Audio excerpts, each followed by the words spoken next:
V tej knjigi spremljamo zgodbo gimnazijke Pi, ki se sreča s tesnobo in strahom pred nastopi pri angleškem jeziku.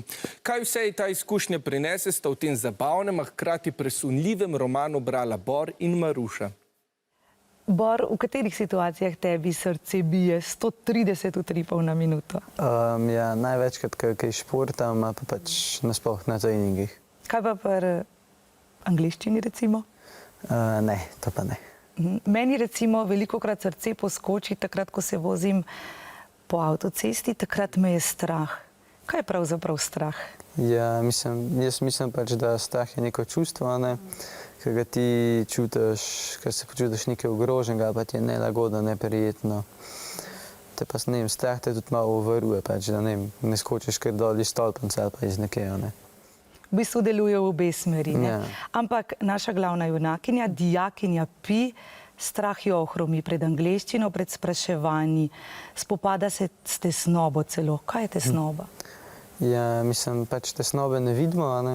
Pač to je, ne moreš jo opaziti, tako da ti, ki imajo tesnobo, oni pač najlažje njim pomagati, tako da jih poslušaš, da jih pač spoštuješ, oni se pa pač mora nekomu zaupati, ne, ker sam je pač težko s tem delati. Pri tesnobi lahko veliko pomagajo prijatelji, družina. Kaj se zgodi pri deklici Pi? Kdo ji najbolj pomaga? Ja, najbolj ji pomagajo pač sosedi, ki jo zamotijo s tem, da dela te neke uhančke. Ne, meni se zdi, da je pač nasploh tako neko to psihično podporo, da je tudi oče, ki pride iz druge države nazaj in jo pol tako podpira, no. Ji pa pomaga tudi pač mama, ker na tej terapije pa to. Knjigo je napisala danska pisateljica, ki se veliko druži z mladostniki s tovrstnimi težavami. Zato jo sedaj sprašujem, če nam morda lahko izda recept, kako premagati tesnobo oziroma kako jo omiliti. I did think a lot about anxiety and stress before I wrote the book. And the advice is in a way hidden in the book.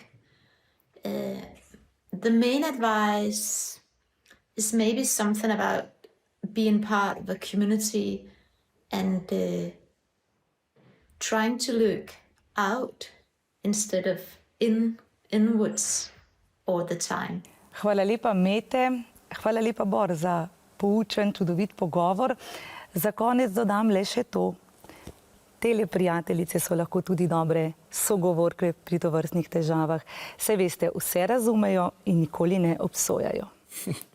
Ja, Maruša, meni so v najstniških letih prijateljice odgovorile na veliko različnih vprašanj. Zagotovo pa se odgovor na tole vprašanje tudi skriva v knjigi. In kaj vas mi sprašujemo? V knjigi sta prisotna tako strah kot tesnoba. Kaj je glavna razlika med njima?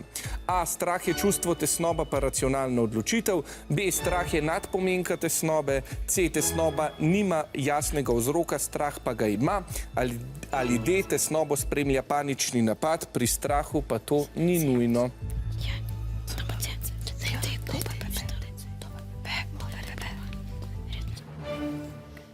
Ekipi sta odgovorili C. Bor pove, da so glavni vzroki za tesnobo pogosto nejasni, medtem ko so vzroki za strah jasni. Naprimer, strah pred višino ali pred pajki. Pravilen je res odgovor C, kar pomeni novih 5 točk spet za obe ekipi.